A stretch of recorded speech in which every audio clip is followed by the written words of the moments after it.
김진애 박사님, 여자의 독서 책 읽었어요. 어떠셨어요? 한마디로 여자의 표를 끓게 하는 책? 읽으면서 뭔가 울컥하더라고요. 저도 그런 심정으로 책을 썼습니다. 저는 여자들이 좀 지레 겁을 먹지 않고 살았으면 좋겠어요. 완벽하게 홀로 서기를 바랍니다. 더 멋지게 실수하고 더 근사하게 자라면 좋겠어요. 책을 읽으면 그게 되죠? 여자의 자존감을 깨우는 책 읽기. 여자의 독서. 다산북스. 텍스토머 정품을 꼭 확인하세요. 우리 집 방충망 바꿨어요. 미세벌레 덤벼봐 먼지 모두 덤벼봐 촘촘해서 촘촘만 방충망은 촘촘만 예쁘고 통풍까지 좋아요. 방충망은 촘촘만 주식회사 텍스토머. 텍스토머의 이동식 촘촘망 더블랙이 새로 나왔대요. 미세벌레 덤벼봐 먼지 모두 덤벼봐 촘촘해서 촘촘만 이동식 촘촘망 더 블랙. 떼었다 붙였다 청소도 간편. 이사 갈 때 떼어갈 수도 있으니까. 방충망은 촘촘만 주식회사 텍스토머.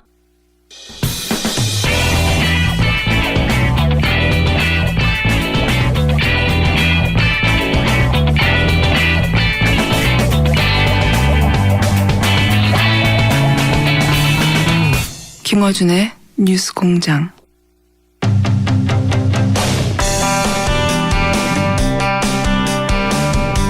오늘 굉장히 특별한 게스트를 모셨습니다. 세계에 5극지가 있다는 거 아십니까? 네. 이 5극지를 세계 최초로 정복하신 분입니다.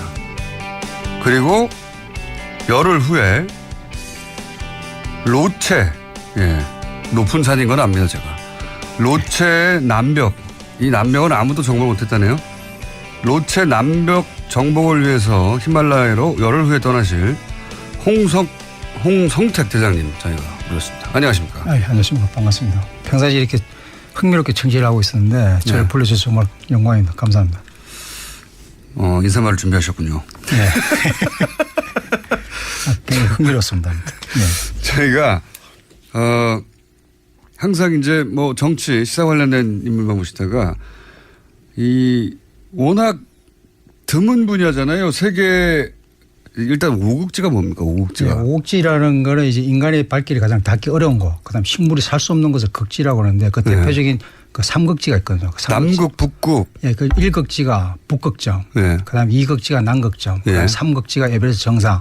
이걸 3극점이라고 그러고. 거기까지는 제가 예. 정복했다는 사람들 좀 있지 않습니까? 예, 거기까지 이제 정복을 하고 그다음에 정복 그거를 이제 다 하고 난 사람들이 그걸 한다는 거 이제 걸어서 순수하게 걸어서 가는 걸 이제 예. 온전하게 탐험이라고 할 수 있는데 그걸 끝내고 나면 이제 그다음에 극지가 2극지가 있는데 그게 그린란드고 예. 그다음에 베링해인데 그 대부분에다가 삼극지를 하고서 이 베링해에서 다 실패를 하고 무수히 많은 산악인들 탐험가들이 여기를 붙었지만 도전했지만 그게 다 실패를 했죠. 베링해는 바다잖아요. 예, 베링해 2월 달 되면은 거의 이제 얼거든요. 영하 마이너스 50도 이렇게 되면은 바다가 얼어요? 예, 바다가 얼는데 바다가 어는 거를 이제 건너가는데 그게 실제로 예전에는 이제 저 유럽인들이 그 미 대륙, 그 아메리카 대륙을 발견했다고 하지만 실질적으로 1만 년 전에 네. 이 에스키모인들, 아시아인들이 이 베링해를 건너서 몽골리안 루트를 해가지고 몽골리안 루트를 통해서 아메리카 대륙으로 해서 저 아시아에서 소위 말해서 북미로 넘어가는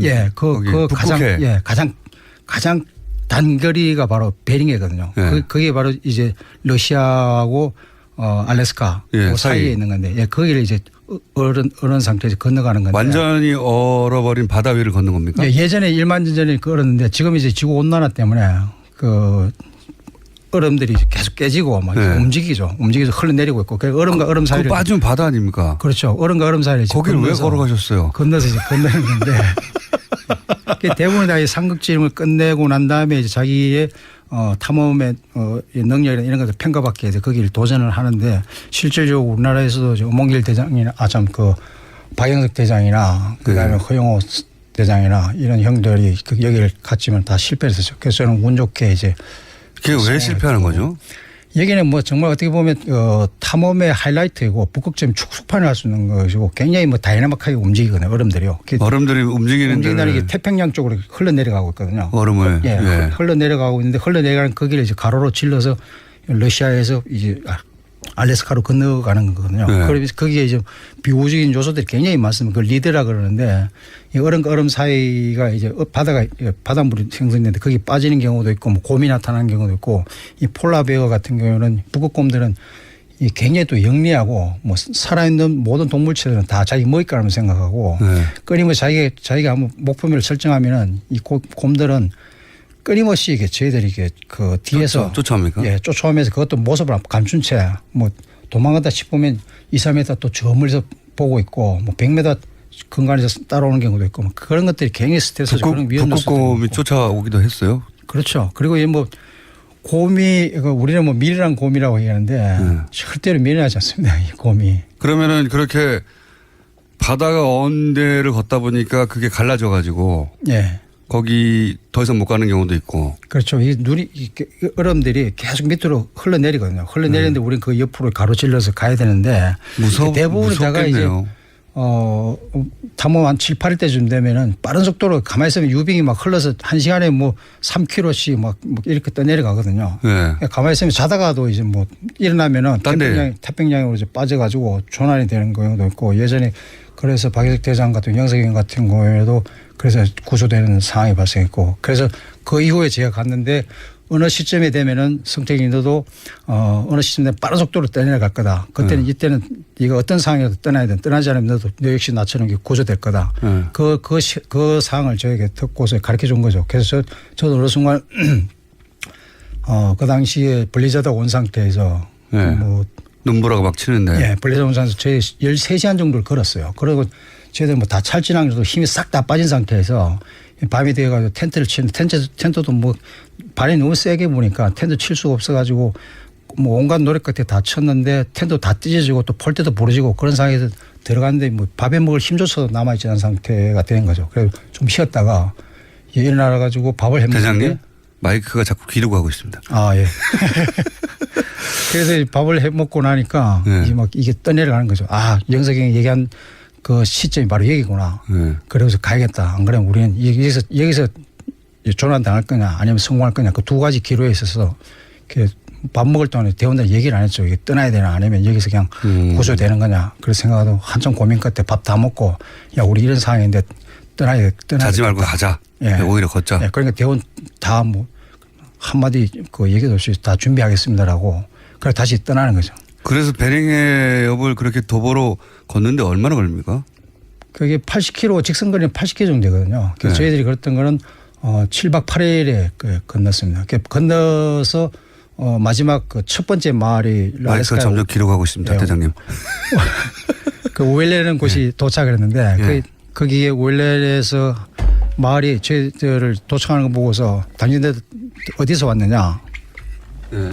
그래서 러시아에서 건너왔다. 난 너희들이 어디서 온 사람인 거 알고 있다. 뉴스를 통해서. 근데 정말 너희들이 여기서 건너왔다니까 이 사람이 믿지를 않는 거예요. 그러고 난 다음에 너희들 잠시만 기다리라 하고서 막 마을로 들어가가지고 마을에 들어가서 거기 책임자를 불러와가지고 저희들을 만난 거죠. 에스키모. 예, 에스키모인들이 거기에 사는 이후로는 처음으로 건너가신 거예요? 예, 그렇죠.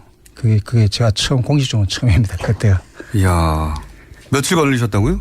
7박 8일 걸렸습니다. 7박 8일 동안? 예. 그게 정말 이렇게 엄청난 강경이 이게 에베레스트 가는 것보다 힘들었습니까? 예. 물론 이게 두 가지 다 이게 에베레스트 히말라야 등반 같은 경우에는 수직 등반으로 위로 올라가는 거고 이게 탐험 같은 경우에 수평 등반인데 등반 방식이라든지 이런 패턴이 좀 많이 틀리죠. 장르 자체가 많이 틀리는데 그거를 이제 그 두 장르를 오간 우리나라에서는 이렇게 두 장르 오가면 탐험하고 등반한 사람은 별로 없었죠. 허영호 선배나 뭐 영석영이나 이런 형들밖에 없었는데 그 형들은 이미 다 은퇴하고 또 영석영 같은 경우에는 안나포 남백에서 논사태로 아직까지 못 돌아오고 있고. 그 올라갈 때 다 올라가고 나서 왜 또 옆으로 걷죠? 아, 그건 어디까지 뭐 좋아서 하는 거고요. 그 왜 좋습니까 그게? 저도 해보고 싶긴 한데 예.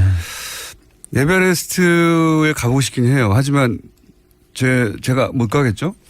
나는 누구나 다 갈 수는 있습니다. 갈 수는 있고 베이스 캠프까지는 누구나 갈 수 있고요. 사실상 베이스 캠프에 가나 보는 저는 꼭 권하고 싶은 게 이 고소 적응 때문에 좀 힘들지만은 그 반면에 이제 이 몸에서 건강이나 이런 부분에서 굉장히 도움이 됩니다. 예를 들면 고소 증세 이런 것들 때문에 특히 이제 좀 살이 좀 찌고 계신데 가면서 고생 엄청나게 할 겁니다. 그 반면에 트레킹 한 15일에서 20일 정도 하시면은 네. 제가 볼 때는 몸무게는 한 7, 8kg는 그냥 빠질 겁니다. 많게는 한 빠집니까? 10개 정도 빠질 수 있고요. 네. 근데 다 빠집니다.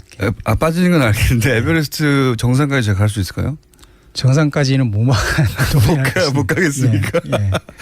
예. 겉못 들어서 간다는 거 이런 것들은 안 되는 거고. 헬기로 안 될까요?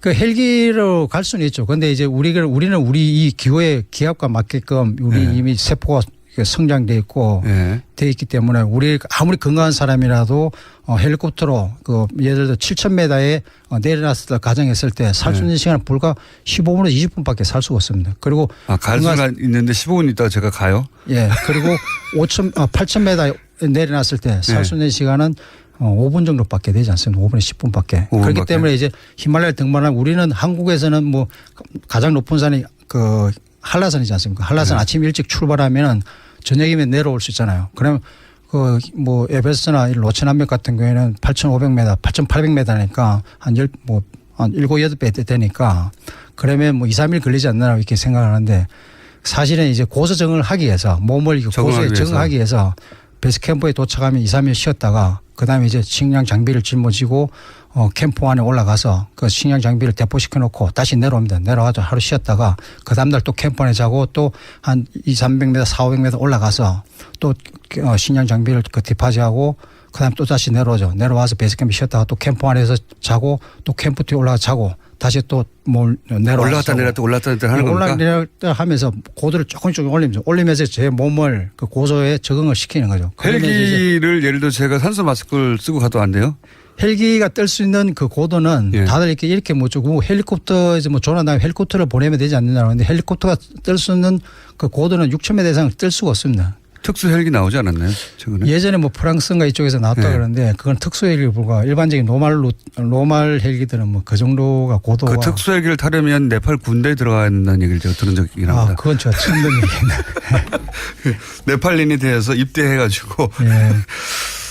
그 헬기도 어렵군요. 예, 베이스캠프 이상에서는 헬기가 잘 뜨려고 하지도 않고 베이스캠프까지는 헬기가 들어옵니다. 그것도 경량 헬기가. 그러니까 6,000m 이상에서 조난 나오면 사실은 사람이 직접 가서 구해내는 거 외에는 방법이 없는 거네요. 그렇죠. 그래서 이제 뭐 그런 상황이 발생되면은 동료가 구출하는지 뭐 그래도 한 7,000m, 8,000m에서 이게 뭐 이게 그런 조난이 되고 한다면은 사실상 이게 뭐 영화 같은 경우 동료가 뭐 구축해서 내려오고 있는데 사실은 그런 것들이 좀 힘듭니다. 스스로 그렇게 됐을 때는 스스로가 이제 뭐 알아서 판단을 해야 되는 거죠. 그걸 동료에게 뭐 증가시키거나 도움을 요청하거나. 영화 같은 거 보면 동료가 구할 수 없다는 걸 알고 스스로 그냥 거기서 포기하더라고요. 예, 내려가라고. 그런 경우가 이제 있는 거죠. 그거는 이제 동료를 위해서 그리고 이제 뭐 사고 난 유형이 여러 가지가 있는데 예를 들면 이제 뭐 그 설명 같은 경우도 있을 거고 눈사태도 있고 크레바스도 있는 거죠. 설명이라면 눈이 이제 멀게 되는 거죠.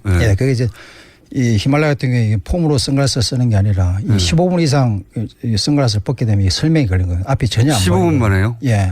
굉장히 위험한 거예요. 그런데 이제 8,000m 이런 선상에서 올라서면 이 판단할 수 있는 능력이 판단 능력이 굉장히 현저하게 떨어집니다. 얼마나 떨어져요? 그래서 자기가 이게 구구도 못 외웁니까? 예, 그런 것도 힘들죠. 그래서 정상에 섰을 때 이제 그런 게 잘 안 되니까 이제 뭐 정상에 서면 무전을 통해서 이제 무전 도착했다고 하면은 뭐 깃발부터 먼저 찍어라 이런 걸 얘기를 쭉 하거든요.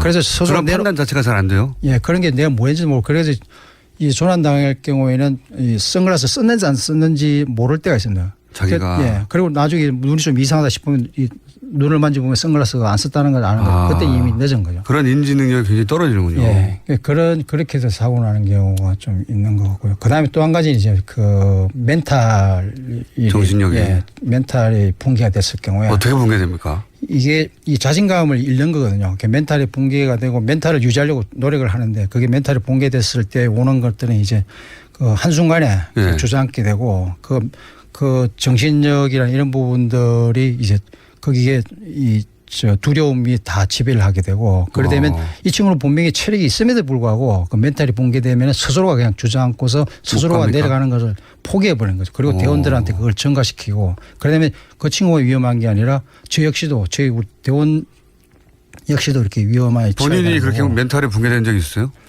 저는 지금까지 없었던 것 같습니다. 근데 이제 그런 여러 가지 위험 속에서 이렇게 그런 이제 뭐 나도 결국 이렇게 가는 거구나. 그런 상황전에 뭐 여러 번 이게 겪었는데 그런 거. 그런데 왜 계속 가세요, 근데? 좋아서 뭐 그게 뭐 철학이 없고 그냥 좋아서 가는 겁니다. 산에는 철학이 없고 좋아서 가는 이 사진은 뭐 산에 가면은 예. 풀도 있고 숲도 있고 나무도 있고 정말 예. 원산 그대로 자유가 있는 그게 너무 좋았고. 등산이고. 예. 그리고 여기 뭐 가는 히말라야도 풀도 없고 아무도 없잖아요. 사람도 없고. 히말라야도 또 등산이니까. 그래서 이제 산에 국내 산을 다니면서 그다음에 또 암벽을 해본 사람은 알겠지만 해본 사람은 알겠지만 암벽을 붙으면은 바위에 붙으면은 아무리 사회에서 스트레스가 있고 뭐 고민이 있더라도 그 붙는 순간에 모든 것이 다 포맷되고 다 잊어버리거든요. 안 그러면 죽잖아요. 그러니까 안 떨어지려고. 안 떨어지려고. 예.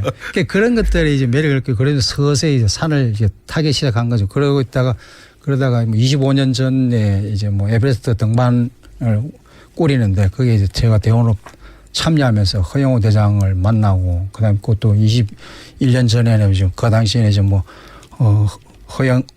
엄봉길 대장이라든지 박영석 대장 이 형들하고 같이 등반을 하면서 지금까지 이제 이 형들하고 하면서 지금까지 왔는데 이 형들이 이미 다 이제 은퇴를 했고 저만 이제 남아 있습니다. 그게 그런 경험들을 하고 나면 일상이 좀 심심한가요? 좀 시시하고? 그렇지는 않습니다. 그렇지는 않고 네. 이제 이 히말라야에 가 있으면 사실상 이 보이는 건 눈, 바람, 뭐 추위 이런 것밖에 없거든요. 네. 그러면 이게 뭐 1, 2주 만에 끝나는 게 아니고 한 달, 2달, 길게 3달까지 가거든요. 네. 그래서 제가 대원들을 선발할 때도 대원들의 대원의 능력이나 등반 능력이라든지 뭐 이런 경험들을 뽑는 것보다도 그런 거 보고 뽑는 것보다 그 대원이 가지고 있는 인격, 인간성 이런 걸 보고 뽑는 이유가 뭐냐면 이 한 달이 지나고 2달이 지나면 누구나 다 감정이 쌓이게 돼 있거든요. 감정이 쌓이고 스트레스를 받게 되거든요. 네. 그럼 그거를 이제 표현하려고 하는데 저는 항상 이거를 의무로시 받아들여야 되는 거거든요. 그런 피곤함 이런 것들은 누구나 다 가지고 있는 만큼 그걸 막 표현하는 순간 이제 그게 이 팀워크가 무너지게 되죠. 팀워크가 무너지게 되고. 멘탈이 훨씬 더 중요한 거네요. 예, 이런 걸 하려면. 예, 그런 부분들이 좀 둔한 사람들이 유리하네요. 그렇죠. 네. 그럼 전데. 그런데 살부터 빼시면 됩니다.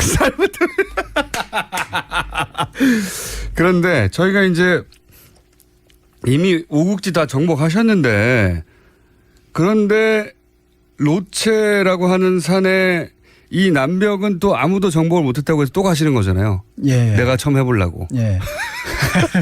그 전에도 시도해 보셨습니까?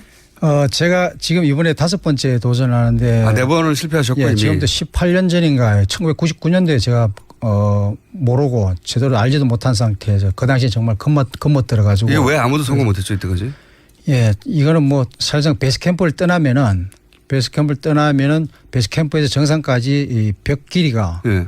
벽 길이가 3,300m 됩니다. 그래서 캠프 벽 안에 길이만요? 예, 벽 길이는 3,300m가 되고 그다음에 캠프 안을 떠나면은 이 두 발이 지면에 닿는 곳이 단 한 군데도 없습니다. 다 앞발로 이용해서 프론트 포인팅을 해서 등반을 해야 되는 그러니까 곳이 바로 그냥 직벽을 3.3km 올라가는 거예요? 예, 3.3m. 베이스 캠프를 떠나면 쉴 데가 없어요? 예, 그리고 이제 텐트도 뭐 텐트 치고 말하면 그러면 하지 말아야죠 거기도.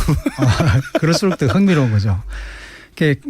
그런 이제 텐트 칠 자리에 이제 겨우 이제 뭐 눈을 깎아가지고 눈을 파고 들어가가지고 텐트를 치는 경우도 있고. 벽에. 예. 절벽에 매달려서. 예. 절벽에 매달린 경우 없고 뭐 대소변 같은 게 절벽에 매달려서 이렇게 볼 수 있지만 이제 잠자리는 꼭 펴놔야 되는 거니까 눈 같은 거를 파고 들어가가지고 설동을 판다든지 아니면 눈을 파고해서 눈이 벽에 붙어 있는 걸 파고 들어가서 잡니까? 예, 파고 들어가서 거기에 텐트를 집어넣어가지고 하는데 이게 사실 이제 로체남벽이라는 거는 세계 산악인들이 가장 동경하고 오르고 싶어하는 산 중에 하나의 산이고 그다음에 지금까지 전 세계 산악계가 아직까지도 풀지 못하는 숙제로 남아있는 게 바로 로체남벽이에요. 다른 산들은 다 이게 뭐 극복이 되고 다 올랐지만 유일하게 남아있는 곳이 바로 이 로체남벽입니다. 처음에 올라가셨을 때 어떻게 실패하셨어요?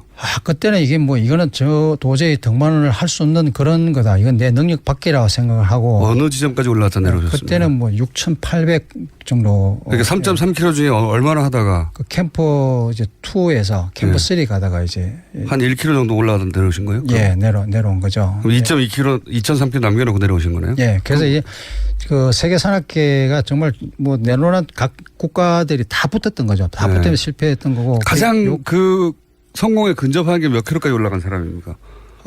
제가 이제 지난번에 했을 때 마지막 올라갔던 게 8,250까지 이제 올라가고. 그러면 얼마 남았던 겁니까? 300m 남겨놓고. 300m. 네, 내렸습니다. 그리고 그 다음에 저보다 많이 올라갔던 팀이 이제 일본의 오사카 산악연맹에서 오사무 와다베라는 이 대장이 이 일본은 국가 차원에서 4번을 이제 기획을 해가지고 4년 동안 이제 계속 연속으로 이걸 등반한 거죠. 그래서 한 번은 뭐 6,000m까지 가고 그 다음에 7,000m 가고 이런 전략을 세워가지고 마지막 4번째는 이제 그 정상을 오른다고 올랐는데 올라서 보니까 정상은 우측이 다른 곳에 있는 거예요. 그래가지고 결국은 이제 그 리치에 올라서서 정말요? 오르긴 올랐는데 그게 올랐는데 그 이산이 아닌가 봐가 되는 거예요? 예, 리치에 올라서 결국 실패를 했죠. 그리고 제가 그 오사무 와다베를 만나기 위해서 오사카로 갔죠. 가니까 미스터 황원 나의 이런 그 오류를 밟지 마라 하면서 이 길은 절대로 아니다. 이 길은 어느 누구도 올랐다고 한 사람이 있지만 이건 다 거짓말이다. 그리고 이 길을, 사람이 할 수 없는 길이다. 이 길을 가라라고 이제 저에게 얘기를 했죠. 다른 루트로. 예, 그래서 다른 루트를 이제 정한 게 지금까지 제가 요 근래에 2번 도전을 했는 그 루트인데 그쪽이 가장 안전하고 낙석이나 눈사태로부터 위험으로부터 그나마 이제 피할 수 있는 곳이 300m까지 올라갔는데 300m밖에 안 남았는데 왜 내려오게 되는 겁니까? 그 당시에 이제 저희들이 공격할 때는 항상 이 날씨를 봤거든요. 네. 안전상에 날씨 그 일기예보를 받아서 보는데 그 당시에 뭐 3일 동안 시간당 150km의 바람이 막 히말라야 7,000m 상에 불었고. 너무 위험해서. 예, 불었는데 캠프2에는 이미 그 텐트가 다 날아간 상태고 물론 뭐 그 상태에서도 제가 오로지 정상만을 위해서 목표만을 위해서 제가 정상을 꼭 올라야겠다 하면 갈 수는 있었겠죠. 하지만 이 안전이 담보되지 않은 상태에서 간다면 정상을 갈 수 있겠지만 누군가는 희생이 돼야 되고 누군가 다치게 되는 거죠. 그래 되면은 설상 성공했다 하더라도 저는 그걸 성공이라 볼 수 없는 거거든요. 그래서 저는 이번도 마찬가지고 안전이 담보되지 않은 상태에서는 그런 무리한 등반은 그거는 해서는 안 된다고 생각을 합니다. 일본은 그러면 국가 지원을 해서 4년 연속으로 했으면 그리고 나서 이걸 못하는 거라고 포기한 거잖아요. 예. 우리나라에서는 그러면 어디서 스폰서를 받으십니까? 이게 사실 협찬받는 게 이게 히말라야 등반하는 것보다 더 어렵고 힘듭니다. 그래서 이번 같은 경우에 이제 내셔널 지오그래픽에서 내셔널 지오그래픽 그 유명한 내셔널 지오그래픽에서 이제 이 사실을 알고 후원을 하고 노체 남벽이라면 내셔널 지오그래픽 정도 붙는군요. 예, 내셔널 지오그래픽에서 이제 붙어서 이거를 촬영하고 그 다음에 국내에서는 G7 홀딩스에서 이게 하나의 역사가 되고 또 국가적인 차원에서 도전 정신을 이렇게 키우는데 많은 계기가 될 거다, 좋은 계기가 될 거다 해서 G7 홀딩스하고 또 G7 재팬이라고 있어요. 일본에서도 관심을 가지고. 일본 자기들 하다 실패했으니까 더 관심이 있겠네요. 그래서 이제 협찬을 받고. 그때 이렇게 막 패치 같은 거 붙이고 하잖아요. 옷에. 예. 스폰서. 예. 뉴스 공개는 좀 안 됩니까? 협찬을 좀 받아주십시오. 저희도 방송을 하는 게 협찬이지 않습니까? 이번 같은 경우에 이제 내셔널 지오그래픽에서 관심을 많이 갖고. 아니, 말씀해 주셔야지 넘어가시면 어떡합니까? 예. 아니, 정식으로 안 되면 손으로 써서 이렇게 붙여가지고. 한번 그렇게 하도록 하겠습니다. 저 헬멧에 매직으로 쓸 수 있잖아요. 뉴스 공장이라고. 예. 알겠습니다. 그리고 왜 정상에 가면 위성 전화로 성공했다 이렇게 확인하는 전화 하지 않습니까? 예, 위성 전화를 하게 됩니다. 그게 국제 전화도 됩니까? 예, 위성 전화로서는 어디든지 다 가능하죠. 뉴스공장하고 30초 인터뷰하면 안 될까요? 예, 그건 가능합니다. 근데 저야 뭐 영광이죠. 저희도 영광인데, 근데 그럴 경우에 저는 걱정되는 게 그거예요. 정상은 정말 코딱지만 하더라고요. 예. 한두 사람 간신히 서 있을 정도. 예. 저는 거기 내려놔도 무섭겠던데. 거기서 정신이 또 가물가물 한다면서요, 그때. 뭐 많은 사람들이 뭐 정상에 서면 어떤 감흥이라든지 이런 거 있지 않느냐 말하는데 사실상 그런 생각 전혀 안 듭니다. 워낙 너무 지쳐 있었기 때문에 예. 이 더 이상 오르는 거에 대해서 이 고통에서 이제 벗어난다. 더 이상 오르지 않아야 된다라는 그런 기쁨. 예, 기쁨이 우선 먼저 지배적으로 나타났고. 제 말은 그때 통화하면 약간 정신이 없어가지고. 그때는 정신을 차려야겠죠. 자, 그러면은 헬멧이나 예. 어디 팔뚝이나 아무데나 뉴스공지 하나 써주시고요. 예, 알겠습니다. 그리고 가능하다면 예. 짧게라도 예. 축하드립니다. 감사합니다. 아, 한국에서 예. 뵙겠습니다. 예. 이 정도 그런 통화도 영광을 주시면은 예. 뭐 제가 정말 진정으로 영광이라고 생각하겠습니다. 꼭 성공하시길 빌고 사실은 성공은 올라가는 게 아니라 완전히 내려오는 데까지를 성공이라고 하는 거잖아요. 예. 그렇죠? 예. 그래서 내려오는 게 더 위험하다면서요. 예, 내려오는 게 굉장히 위험해요. 그래서 올라갈 때의 체력을 네. 100이라는 체력이 있으면 올라갈 때의 60%의 체력을 소진하고 나머지 40% 내려올 때 써야 되는 거거든요. 자기 체력을 점검하면서 가야 되는 거군요. 예. 내가 내려갈 체력이 남아있나 안 있나. 예, 그래서 정상을 목표로 해서 가면 되면 반드시 이제 그런 체력 안배 이런 부분들 없이 그냥 정상에 도달하게 되면 내려올 때 이제 그런 위험이 있을 수 있고 대장의 의무로서는 이 공항에서 출발할 때 인원과 돌아올 때 인원이 항상 같아야 되거든요. 거기에서 일어나는 뭐 사고 이런 부분도 다 대장의 잘못이고 대장의 책임인 만큼 그 안전에서는 뭐 어느 때보다도 물론 누구나도 다 이게 신경을 쓰겠지만 안전이 가장 중요한 것 같습니다. 그 루트는 원래 성공을 하면 그 루트에다가 사람 이름을 붙이잖아요. 보통 그렇죠. 예, 루트 이름을 붙이고 아니면 국가 이름을 붙일 수 있을 것 같고 아니면 협찬사 이름을 이렇게 뭐 붙일 수 협찬사 이름이요? 그거는 뭐 누가 그 권한이 있습니까? 그건 원정대 대장한테 있거나 원정대에 그러면 있는 대장님한테 권한이 있는 거예요? 거죠. 예, 그럴 수 그 있겠죠. 루트에 저희도 약간 껴들어가면 안 될까요?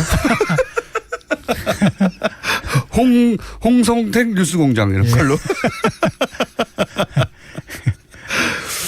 그 루트도 그럼 성공하시면 홍성택 루트가 되겠네요. 뭐 코리안 루트 또는 뭐 여러 홍성택 루트가 될 수 뉴스 있겠죠. 팩토리 어떻습니까? 예, 뭐 그거는 이제 성공하는 후에 이제 고민을 해봐야겠죠. 그래서 협찬사하고 협의를 해서. 그 성공한 다음에 얼마나 있다가 붙이게 되죠 이름을? 그걸 이제 내려와서 네팔 정부 관광성에 그걸 이제 브리핑을 하게 됩니다. 보고를 하고 네. 그리고 난 다음에 뭐 자연스럽게 그 이름이 이제 붙이게 되는 시간이 좀 있군요. 성공한 예, 다음에. 예. 그때 그럼 협상하도록 하죠. 예. 그렇게 하겠습니다. 꼭 성공하시길 빕니다. 예. 지금까지 오국지를 정복한 사람은 없다. 예. 유일하신 거고. 예. 로체 남벽까지 정복하면 이거 육국지라고 해도 되는 거 아닙니까? 예, 뭐 그런 말은 없지만. 그렇게 표현할 수도 있고, 뭐 저는 사실상 이런 제가 지금까지 해온 일련의 뭐 등반이라든지 기록이라든지 이 업적이라는 것들 이런 부분들 사실 누군가가 저를 알아주기 위해서 등반하고 탐험한 것은 아닙니다. 설상 제가 어떤 이런 등반을 하다가 뭐 피치 못할 사정으로 해서 제가 돌아오지 못한다 하더라도 뭐 저를 아는 뭐 친구들이 저를 위해서 애석해하거나 뭐 슬퍼하는 것조차 저는 원치는 않습니다. 그래요? 단지 저는 이제 제가 꿈을 이것도 어디까지나 제가 좋아서 목표를 설정하고 제가 도전하는 만큼 뭐 원방 이런 부분들 없습니다. 그리고 뭐 이거를 뭐 최초의 뭐 옥지나 이런 것들도 저에게는 사실상 그 의미는 없습니다. 그냥 이거 어디까지나 그럼 그 다음 극지를 가기 위해서 스폰을 받기 위한 용도로 오국지를 말하는 거지. 다음 또 가야 되니까. 하다 보니까 이런 기록이 되는 거고 저는 이제 이 오곡지 같은 경우에도 베링해 같은 경우 이런 부분은 굉장히 의미가 있는 곳이고 에스키모 이후 처음이니까요. 예, 항상 이거를 제 머릿속에 염두에 뒀던 거죠. 그리고 이걸 베링해 같은 경우에 18년 정도를 준비를 했었습니다. 제가. 18년이요? 예. 그러면서 그 일상 시간 대부분은 다음 어디를 갈지 준비하시는군요. 예. 그리고 보면 지도를 펴내면 굉장히 흥미롭습니다. 그리고 지도를 펴면 등반하고 이런 것들이 예. 결국 이런 탐험 등반이 왜 이걸 가냐고 했을 때 저는 이게 제 인생을 후회롭게 만들어준 게 바로 이런 탐험이고 등반이었던 것 같습니다. 뭐 저는 이렇게 탐험가고 등반가이지만은 그 외에 뭐 일반 분들은 이제 가급적인 많은 여행을 통해서 많이 보고 그다음에 많이 이렇게 접하고 그런 경험들이 굉장히 중요한 것 같습니다. 그래서 실제로 저 같은 경우는 이제 뭐 히말라야에서 뭐 눈사태를 맞닥뜨렸을 때 결국 나도 이렇게 가는구나 했을 때 내가 살아온 삶이 정말 후회롭지 않았고 아까 얘기한 대로 이제 뭐 친구들이 살아가는 삶 자체가 뭐 좋은 차 타고 뭐 맛있는 거 먹고 하는 그런 삶이 부럽지도 않았고. 오늘 내가 죽을지도 모른다고 생각했을 때 후회되지 않는다라는 걸 경험하셨어요? 예. 이 정도면 나는 내가 하고 싶은 대로 잘 살았다. 예. 그래서 단지 저는 그때 좀 아쉬웠다는 것은 좀 더 내가 이게 초과했던 이 목표를 위해서 로체 갔어야 되는데 이런 거요? 예, 그렇죠. 그런 것들이 이제 많이 생각나게 되는 거죠. 그러니까 그런 부분들이 이제 뭐 이 많은 경험을 통해서 여행을 하고 그런 것들이 굉장히 중요한 것 같습니다. 그래서 사실 우리가 삶에서 뭐 좋은 와인만 마시기도 짧은 인생이잖아요. 알겠습니다. 제가 비굴하게 여러 가지 부탁을 드렸는데 예. 매직으로 그걸 매직이나 제가 와펜을 해서 그렇게 하겠습니다. 알겠습니다. 홍석 대장님 꼭 성공하시길 바라고요. 예. 네. 그리고 매직으로 꼭 헬멧에 뉴스 좀 써주시길 바라고. 예. 성공하시면 헬멧에는 옷에다 붙이겠습니다. 알겠습니다. 예. 스카치 테이프로라도. 아니면 그 와펜을 만들어서 하겠습니다. 지금까지 세계 최초 로체 남벽 정복에 도전하시는 홍석택 대장님이었습니다. 감사합니다. 아유, 감사합니다. 네, 안녕하세요. 반지 모델 아이리입니다. 아, 이상형이요? 마법사? 반지! 오빠는 마법사? 업데이트. 오빠 나랑 무슨 게임 할 거예요? 벤지. 오빠는 마법사? 업데이트. 네, 반지는 물론 저 아이린도 앞으로 많이 사랑해주세요. 반지! 아, 또 떨어졌어. 너 또 입사 시험 봤어? 아니, 차량용 핸드폰 거치대 말이야. 여러 개 사봤는데 실패의 연속이야. 떨어지고 시야 가리고 운전석에서도 뭐 알고 뭐 좋은 거 없을까? 싼 것만 찾으니까 그렇지. 제대로 된 거 하나 사서 편리하게 쓰는 게 더 낫지. 그런 게 있어? 그럼 있지. 1, 2, 3 할 때 2. 힘 세다 할 때 힘. 2 힘. 투 힘? 2배로 힘이 세다는 건가? 네이버 검색창에 2 힘을 검색해 보세요. 오빠, 우리 어디 가는 거야? 정수 가지. 와, 우리 말 타러 가는 거야? 그렇게 좋아? 고민하지 말고 장수로 오세요. 온 가족이 즐기는 승마 체험과 국내 최대 규모의 말역사 체험관 등 장수에는 정말 볼 것, 누릴 것들이 넘쳐난답니다. 말의 심장 소리를 직접 느껴보는 장수에서의 하룬 여행. 장수는 항상 가까이 있습니다. 주말 여행은 장수로. 승마 체험 예약은 063-350-5486.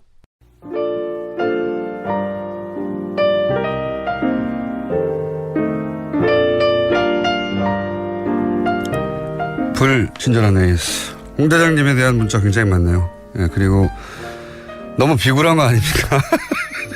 하는 문자도 많습니다. 좀 비굴하면 어떻습니까? 세계 최초로 로체 남벽을 오르는데 저기 유성 매직으로 조그맣게 써달라고. 그리고 굉장히 인상적인 것은 내가 오늘 죽는구나 하는 순간을 맞닥뜨렸는데 생각해보니 나는 후회 없다.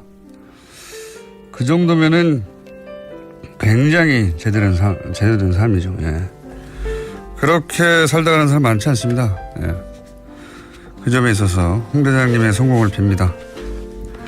다시 한번 이 얘기를 듣고 싶네요. 오셔가지고 잘난 척하는 거 듣고 싶고. 자, 그리고 민원연에서 민원 문자가 하나 왔네요. KBS, MBC 최근 많은 분들이 파업하시고 항의 중이죠. 돌마구라고 KBS, MBC 지금 문제가 된 분들 물러가라고 하시는 분들이죠. 이 돌마구라는 사이트에서 그런 운동을 하고 계신데 오늘 청계 광장에서 오후 7시에 가수 한영애 씨, 전인권 씨 그리고 세월호 5.16 합창단 함께 모여서 불금 쇼를 한다고 합니다. 예. 오후 7시 청계 광장입니다.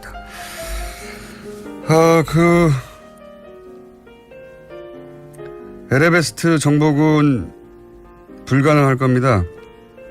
거기까지 어떻게 고기 짊어 제거할 거예요?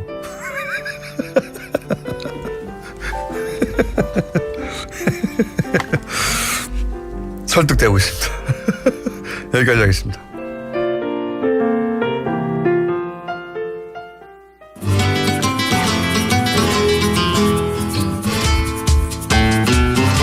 자, 황교익 맛 칼럼니스트. 안녕하세요. 네, 지난주에는 전화 연결이어서 원래는 한 10분 정도 내려고 그랬는데 저희 PD가 3분으로 만들어놨더라고요. 3분도 안 된 것 같아요. 뭐 1분 조금 남겨두고 전화 연결해가지고 인사만 하게끔 하는. 지금도 이 시간 보니까 제 앞 시간 다 먹었더라고요. 보니까 원래 근데 워낙 중요한 분이 나오셔가지고 거의 5분 정도는 제 또 잘렸어요. 네. 네. 항상 이렇게 푸대접을 받으면서 로체 남벽에 밀리신 겁니다. 알겠습니다. 로체 남벽 이름 정할 때 루트. 예. 황 선생님하고도 지금 나가시면서 홍 대장님이 사진 찍었거든요. 네, 사진 찍었어요. 예. 너무 존경하시는 분이라서. 예. 여기서 존경하시는 분이라는 건 홍 대장님이 황교익 선생님을 존경한다고 해가지고 하는 말이죠. 예. 자, 오늘 예. 지난주에 친환경 달걀. 네. 친환경 달걀 아니죠. 그러니까 살충제 달걀 얘기. 그렇죠. 예. 그 살충제 달걀 그 보도가 나오면서 많은 분들이 흥분 막 어마어마한 배신감 같은 네. 거 이런 걸 느끼는 것 중에 하나가 많은 달걀이 친환경 인증을 받은 달걀에서 나왔다라는 거죠. 그게 더 배신감을 느끼는 거죠. 그렇죠. 네. 그럼 인정해 준 건 뭐냐 뭐 이런 것도 나오고. 근데 그 반응을 자세히 우리 스스로한테 한번 우리가 왜 그렇게 반응했는가를 한번 스스로 돌려볼 필요가 있겠다. 친환경이라는 것은 자연에 이롭게 하는 그런 농업을 말하는 거거든요. 인간한테 이롭게 하는 이거와는 다른 거거든요.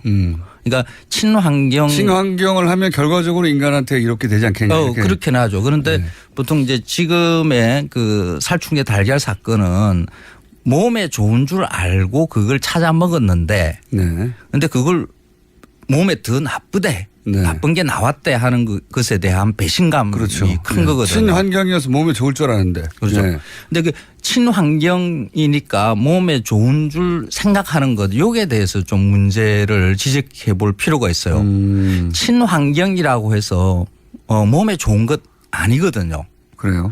친환경 농산물, 축산물로 인정하는 것은 생태계에 이로운 농법을 쓰기 때문에 그 인정을 하는 거지. 그 친환경 농산물이 건강에 좋다고 해서 인정하는 제도가 아니거든요. 제도 자체가. 그렇죠. 제도 자체가. 근데 우리는 예를 들어서 뭐 농약을 안 쓴다든가. 물론 결과적으로 좋긴 하겠지만 친환경의 인증은 환경에 해를 끼치지 않는다는 것이지. 그 즉시 인간에게 이롭다는 아니다. 그렇죠. 그게 별개다. 그렇죠. 그래서 농약을 안 쓰는 것과 농약을 쓰는 그 관행농이 그러면 건강에 안 좋은 음식이다라는 그런 인식을 또 가지게 만들 수도 있거든요. 관행농으로 재배되는 것도 농약에 대한 검사들 마치고 뭐 하고 하면 그거 다 안전한 농산물이거든요. 다 그냥 건강에 좋은 먹으면 탈 없고 우리 몸을 이롭게 하는 그런 농산물이라고 이렇게 봐야 되거든요. 근데 그런 친환경 농산물이 몸에 좋다는 인식을 가지는 것으로 관행농 농산물에 대해서 이렇게 몸에 안 좋은 것처럼 이렇게 인식을 하는 게 이게 만들어져 있어요. 근데 친환경 농산물 인정제도 그 자체는 건강과 관련 없는 인정제도다. 생태계를 위한 것이다. 근데 이 제도가 만들어진 친환경 농산물 인정제가 만들어진 이유가 우리나라만이 아니라 전 세계의 농업 그 자체가 자연을 약탈하는 그런 농업이기 때문에 자연을 한다는 것은 땅의 그 유기물이나 뭐 이런 지력들을 갖다가 너무 많이 빼앗는 거죠. 그러니까 한 면적에다가 똑같은 작물을 계속해서 이렇게 키우다 보면 땅의 힘이 좀 이렇게 떨어지거든요. 그런 또 농약도 많이 치게 되면 여러 다른 주변의 생명체들한테 또 영향을 미치죠. 그런 일을 조금 줄이자라는 뜻으로 만들어진 거거든요. 지구를 위한 것이었다. 그렇죠. 그래서 우리가 그 친환경 인정 농산물을 구매를 할 때 건강을 위해서 구매한다 이 생각은 이제는 버리는 게 맞습니다. 건강을 위한 거라면 다른 제도가 있어야 되는 것이고 건강을 위한 것은 음식과 관련 것은 뭐 그것밖에 없죠. 기능성 뭐 식품에 대한 인증제도 뭐 요거 하나 있고요. 친환경은 인간이 아니라 지구 환경을 위한 것이다. 그렇죠. 애초에 취지 자체가 그렇죠. 이 농업이라는 그 자체가 그 자연을 약탈하는 일이거든요. 우리는 자연의 관점에서 보자면 그렇죠. 그러니까 친환경 그 농업이라는 것이 농산물 인증 제도가 만들어지면서 예전에 했던 관행 농업은 자연을 약탈하는 일이고 친환경 농업은 그렇지 않은 일인 것처럼 생각을 하는데 그것도 잘못된 생각이에요. 모든 농사는 자연을 약탈하는 겁니다. 기본적으로는 그렇죠. 그 원래 아무 인간이 간섭하지 않고 그냥 내버려 두면 그냥 풀이 자라고 벌레가 붙고 동식물이 그냥 와서 이렇게 살죠. 그게 자연 생태계입니다. 근데 농업이라는 것은 어떤 농업이든지 간에 인위적이고 그렇죠. 경우를 하고요. 땅을 갈고요. 그 땅 갈아놓은 땅 위에 단일의 작물을 심고 키워서 먹죠. 가축도 똑같습니다. 원래 자연 상태에서는 그냥 내버려 둬야 되는 거죠. 그런데 우리가 인위적으로 소, 돼지, 닭 이런 것은 인간에 유리하게끔 품종 개량을 하고 집단적으로 사육을 하죠. 그러니까 그 어떤 가축 사육도 자연을 약탈하는 일이죠. 그러면 똑같이 다 약탈하는 일인데 그게 조금 덜 자연 생태계에 해를 끼치지 않는 방법이 뭐가 있을까에 대한 그런 궁리에서 나온 것이 친환경 농산물 축산물 인증 제도다 이렇게 생각을 하셔야 돼요. 그거 이해했습니다. 이해했는데 그럼 앞으로 이 살충제 계란 사태 그 외에 다른 사실은 뭐 육류라든가 다른 품종으로 이게 확대될 공산이 굉장히 큰 것 같아요. 앞으로도 그렇죠. 그렇고. 지금 계속 뭐 여러 가지 막 유럽에서도 뭐 들어가고 있어요. 지금 오늘 아침 뉴스 보니까 뭐 E형 간염 유럽에서 돼지고기 그 가공품에 대한 그 걱정들도 생겼는데. 그러면 인식의 전환을 지금 1분 남았는데 인식의 전환을 어떻게 해야 되는 겁니까? 이 먹거리에 대해서. 근본적으로. 지금 산업사회로 그 인류가 이렇게 그 사회로 살면서 대량으로 생산하고 대량으로 소비하는 일은 이제는 어쩔 수가 없고요. 되돌릴 수가 없죠, 이제. 그렇죠. 뭐 공장제 축산 이걸 갖다가 벗어난다는 것은 거의 불가능하다고 봐야 되는 거고요. 이게 대규모 생산으로 바뀌면서 안전 문제가 개별화되어 있는 이런 게 아니라 좀 집단적으로 큰 국가 단위의 문제로 이렇게 그렇죠. 발생을 하죠. 이번에 살충제 계란도 사실 그렇죠. 마찬가지고. 국가 단위의 일이죠.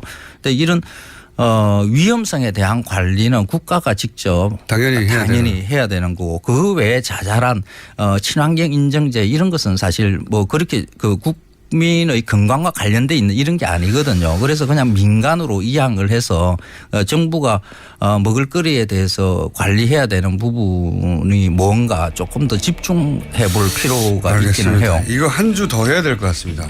근본적인 대책. 자, 황교익 마크널리스트입니다. 감사합니다. 고맙습니다. 다음 주 한 번 더 하겠습니다. 김어준이었습니다. 월요일 뵙겠습니다. 안녕.